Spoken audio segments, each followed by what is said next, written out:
All right, here we go. Point of no return. I was gonna sawzall this, but I was making scratches here, so I hacksawed it by hand. We've hit the point of no return though. It's not going back on now. So what's the plan? Well, this is my original valve cover off my original motor, and I want to put dash 10 fitting here, weld on. Now normally people just stick one in the side. I have one, but let's do something unique. I'm going to have this point up so that it's not in the charge pipe area. See if I can get one of my buddies to weld this on for me. Meantime, I'm going to have to make this hole the proper size so that this sits on there properly. And then once this is all done, let's get it powder coated. And we're going to replace the plastic valve cover with this. And that'll put the fitting somewhere over here, pointed up instead of right next to the charge pipe. So let's get to it.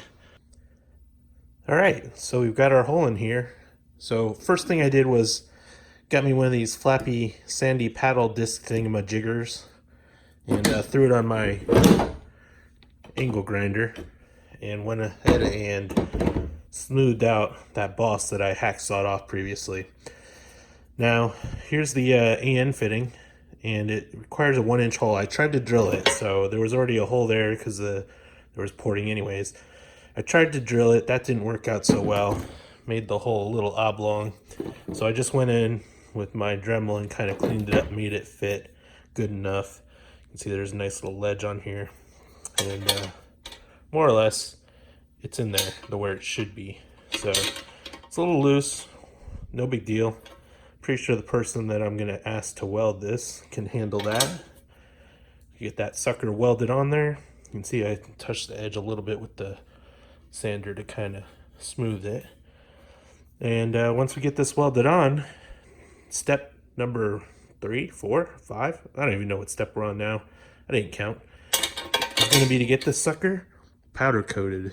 And they'll probably do the rest of the prep as far as sandblasting and masking and whatnot. All right, so let's get this sucker welded up and then come back to the video one more time.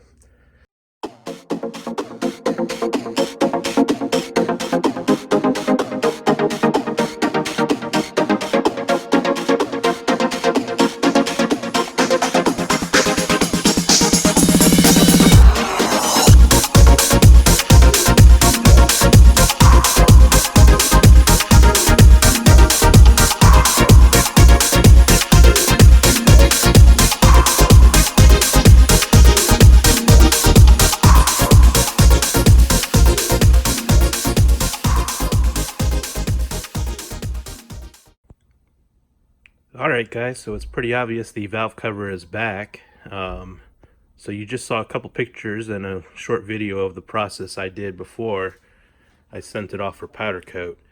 You can see the bungs are already on there, nice and welded and powder coated.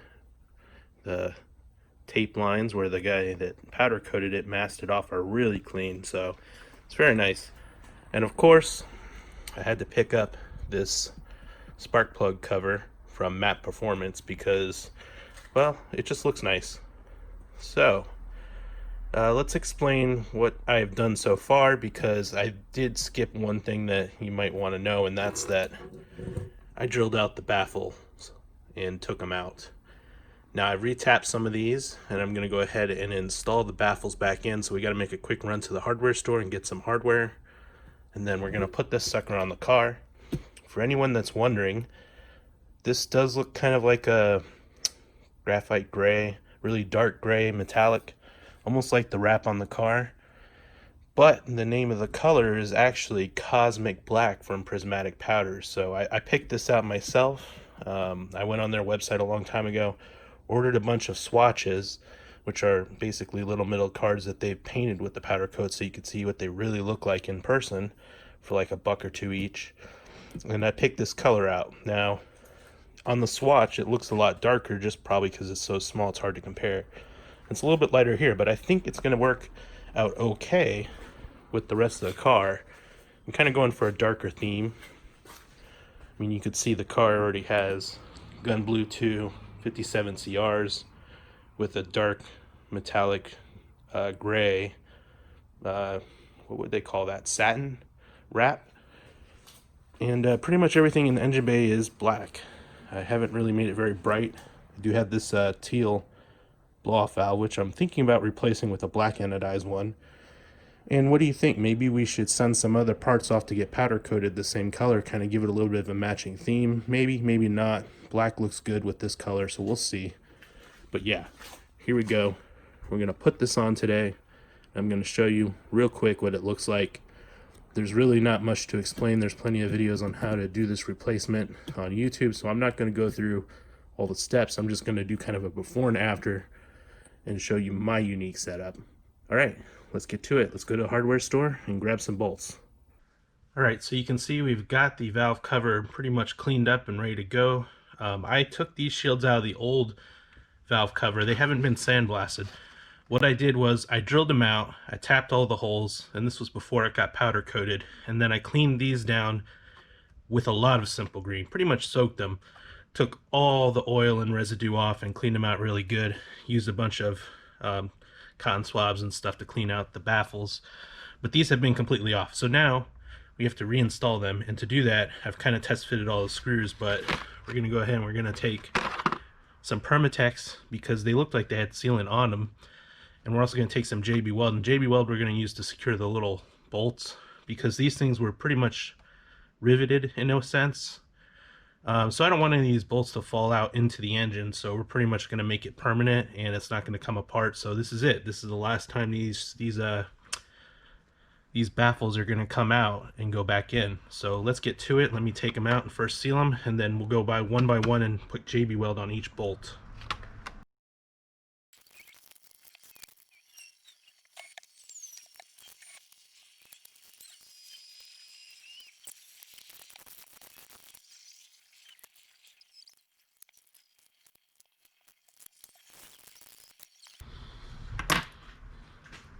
All right, so we've got them all in.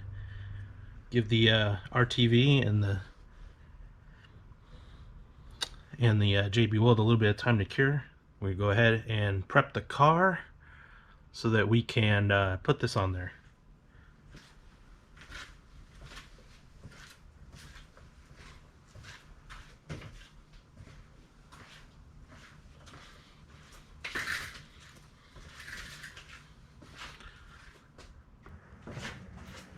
All right, so I pulled all the coil packs, all the bolts. I pulled them, I loosened them, I didn't pull them out. I'm gonna pull them out real quick. Actually pretty easy. I also did remove my strut tower bar and my upper charge pipe just to try and make my life a little easier, because it just makes a lot of these bolts a lot easier to get to.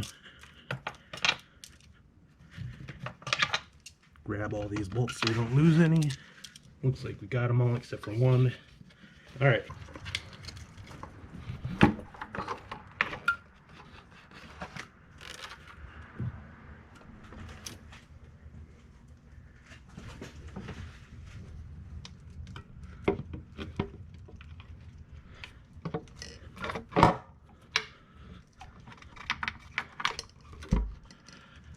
Carefully set that on there. All right, let's go ahead and put some bolts in.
Alright, now you can see that it is done. It looks so nice. And yes, the port does look a little odd coming out the top, mainly because the hose doesn't hug the valve cover as nicely, but you know what? It's better than it rubbing on the bottom of the charge pipe like it has been. Plus that fitting on the plastic valve cover was going to break off at some point from that, so I'm happy with it. Maybe I'll redo the hose, but for now it's functional, and that's all that matters. It's pretty and functional. Alright, so that's it for this. More mods coming soon. Suspension is next, but it might be a while because I need to get a press. But thanks for tuning in. Bye.